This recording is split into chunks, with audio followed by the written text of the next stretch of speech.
Hey everybody, this is D Hunter, bringing another action figure review. Today, we're going to look at the McFarlane DC Multiverse Collector's Edition Sergeant Rock. Sergeant Rock is a little bit more of an obscure DC hero. He's a soldier, and I'm mostly familiar with him from the Batman Brave and the Bold team-up comics.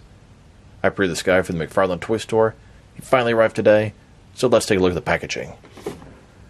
As you can see at the top, 22 moving parts. McFarlane Toys, ages 12 plus, DC Multiverse, Sergeant Rock.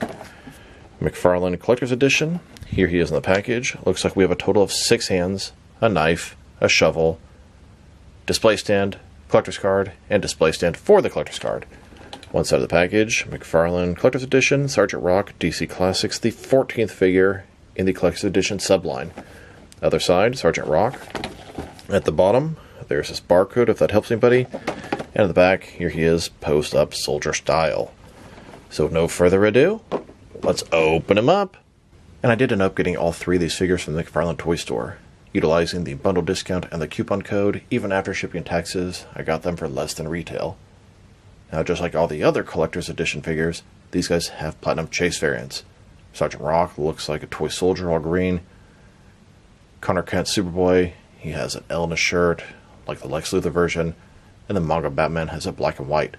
On the hunt for all of those. In the meantime, let's check these out.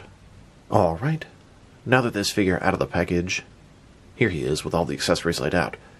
We have a shovel, a knife, total of 6 hands, display stand, collector's card, and display stand for your collector's card. What is the obvious, most notable thing missing? A gun.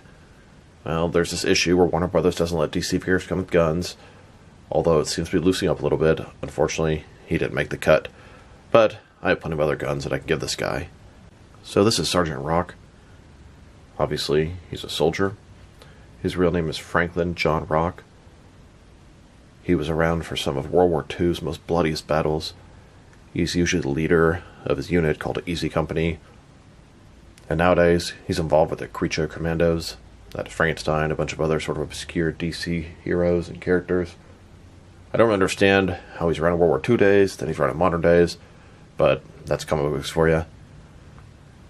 I'm mostly familiar with this character from the Brave and Bold comics where he teamed up with Batman. That was my introduction to him, but he has a sort of rich history. This figure is done with the Dark Knight Rises Bane body. It's very large, probably a little bit too much, so let's take a look. Looking at his face, you can see he's got a beard, a little bit of scruff, a little bit sort of dirty, he's been in the field. Blonde hair, brown on the sides. He's got a backpack, looks to be removable. Double jointed elbows, a little bit of hairy forearms. Military outfit, green, military green, belt, all kind of pouches, dog tags, etc. Double jointed knees. Looks pretty good. Canteen on the back. Sergeant Rock. And a closer look at his face and head sculpt. Mr. Tough Guy there, angry. Does look pretty good. And then here's the figure, broken down as far as he can go, with all of his removable parts detached. Now let's check out the accessories, starting off with the boring stuff. Here's his display stand, typical McFarlane display stand we've seen countless times before. Black circle, thin, basic. Now for his collector's card. As you can see, it's an image of Sergeant Rock, the soldier. McFarlane Collector's Edition. On the back, there is a description. If you want to read that, pause now. And that doesn't do much for me, but if you want to display the collector's card next to your figure, you have a stand to do so. Next, for his hands, he has a total of 6 of them, 3 right hands and 3 left hands. Here he is with his first pair of hands. These are his fists. Here's his second pair of hands. His right hand is a gripping hand with a trigger finger, and his left hand is just sort of an open, semi-gripping hand. Here's his third pair of hands. They both have 2 fingers extended, but in completely different ways. This one looks to be sort of pointing, and this one here just sort of semi-open. And when swapping out the hands, found out that his little watch is also removable as well. Here's his backpack. It's made of sort of a rubbery material. It's got some give to it, and the straps, etc. A spot to holster, I assume, his knife, maybe a shovel. It looks good, the sculpt is good, but it's all done in this one green color. Could use some details on the straps, the buckles. It is not the same as the backpack that came with the Drifter Bruce Wayne. Here's Sergeant Rock wearing his backpack. Then we have his shovel and knife. Knife is small, made of pure silver, a little bit of sculpting detail on the handle, but it's one solid color. Could be silver on the blade. Something a little bit different on the handle would be nice. Then we have his shovel, which is the exact same color, and kind of works for the shovel, although I wouldn't mind the handle being brown, but it could be a pure metal shovel. Here's Sergeant Rock holding that knife, and here he is, holstering that knife. Here's Sergeant Rock holding that shovel, and here he is, stowing away the shovel onto his backpack. So, he didn't come with any guns, and I totally understand that. It's not McFarlane's fault. So I took some guns from the McFarlane weapons pack #1, and I thought this AR-15 would be good for him, the sidearms, pistols, and then the RPG at the top. Here's Sergeant Rock holding that pistol, then holding that assault rifle, one hand on the trigger, other one supporting the gun, and here he is holding that rocket launcher or RPG. Now I wanted to check out the differences and similarities between Sergeant Rock here and the Dark Knight Rises Bane. A lot of reuse, makes for Rock to be a pretty big guy, which I'm sort of okay with, but he's maybe even a little bit too big. So let's take a look. Obviously, the heads are completely different. The chest area is also different. It's sort of a soft goods overlay. You can see kind of squeeze inside. I imagine he doesn't really have a torso under there, but his is kind of similar, also squishy, soft goods overlay, and it looks pretty good. Looks like he's been in the field for a while, military, cut off sleeves. The arms, they look to be the same, at least up to about here. Of course, Bane has this sort of glove or strap on. Other side, looks to be the same arms. And these hands are definitely the same as a lot of them came with Bane. Looks like from the waist down, they're going to be the same. Combat pants, combat boots, double-jointed knees, pouches, etc. So, between the two figures, exactly the same except for the torso area and the head. Sergeant Rock is now the 4th release to utilize this Bane body. 3 different Bane figures, Sergeant Rock, and there's also the Platinum Chase variant Sergeant Rock, which is an all-green sort of toy soldier version of him. And that'll give us 5 figures on this body.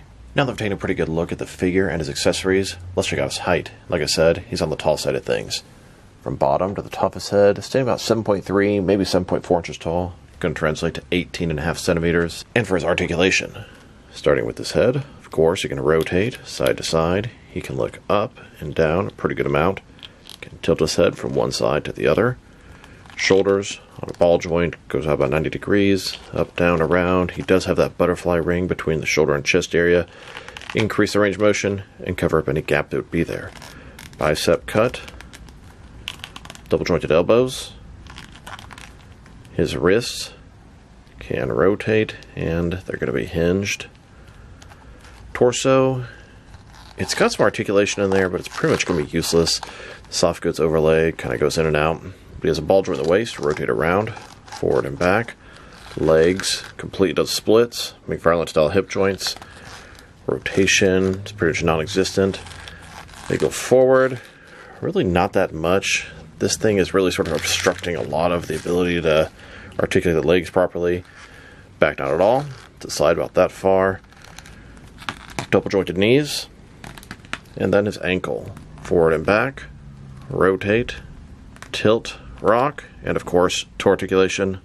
Here's a look at Sergeant Rock in the streets, staying next to his military jeep.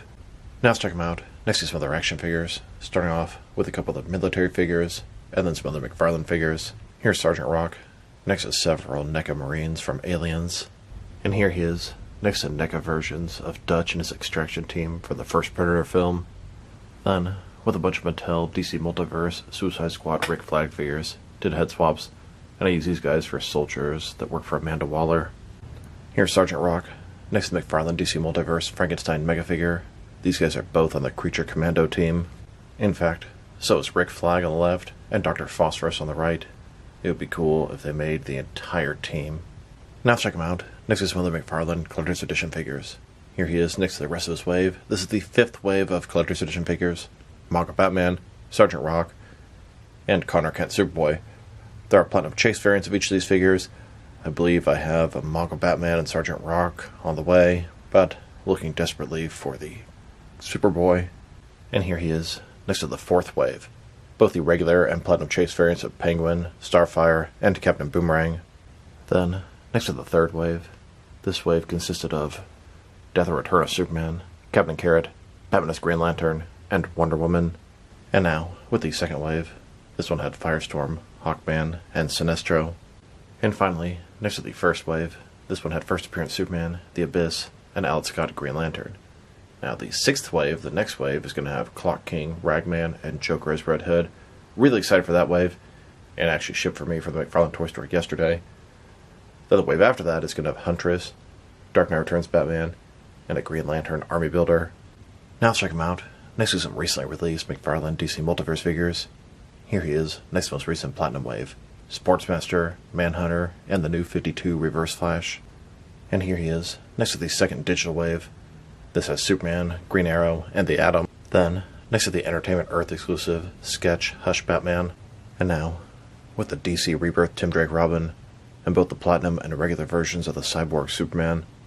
Here's Sergeant Rock, next to the Target exclusive, Jim Gordon and the rookie Mega Figure versus Mr. Bloom 2-pack. And here he is, next to the Target exclusive, Metallo and Fire. Then, with the Nightfall, Batman vs. Bane 2-pack. And now, with the Dark Knight Trilogy, Morgan Freeman, Lucius Fox. And finally, next to the Joker and Punchline 2-pack. Now let's check him out. Next to some action figures from different various companies, so we can see how he fits in, both scale and style-wise. In case you don't know which lines you can mix him with, since he's a McFarlane toy, they're typically the 7-inch scale.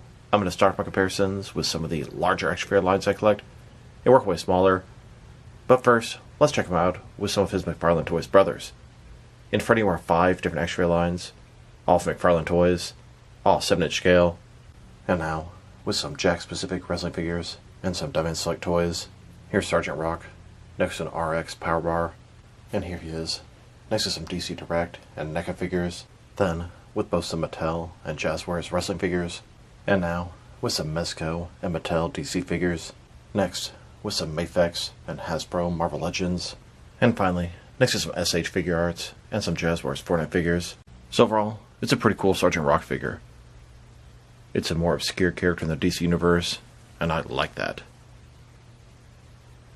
Now my only complaints about him would be, he's a little bit too tall, using the Bane body, and then of course the fact that he doesn't have guns, but you can't get mad at McFarlane for that, that's a Warner Brothers thing. His accessories are plentiful, although it would have been nice if he had an alternate head with a helmet on. Ton of hands, I don't really need the shovel, the knife makes sense. A sidearm and a rifle would have been really nice for this guy, but McFarlane made sure we have options for that with their accessory set. Sculpt and paint job are excellent, articulation is everything to expect. If I were to rate this guy, first thought, 7 out of 10, and I think that's probably where he's going to land. It's a pretty common rating I've been getting lately. That means the figure is better than good, but far from great. And it is a nice figure, and I'm happy to have him in the roster. I'll put him to a lot of use in the future. So this is D Hunter. Thank you guys for watching this video. If you liked the video, press like below. If you have anything you want to say with the video, add to the comment section.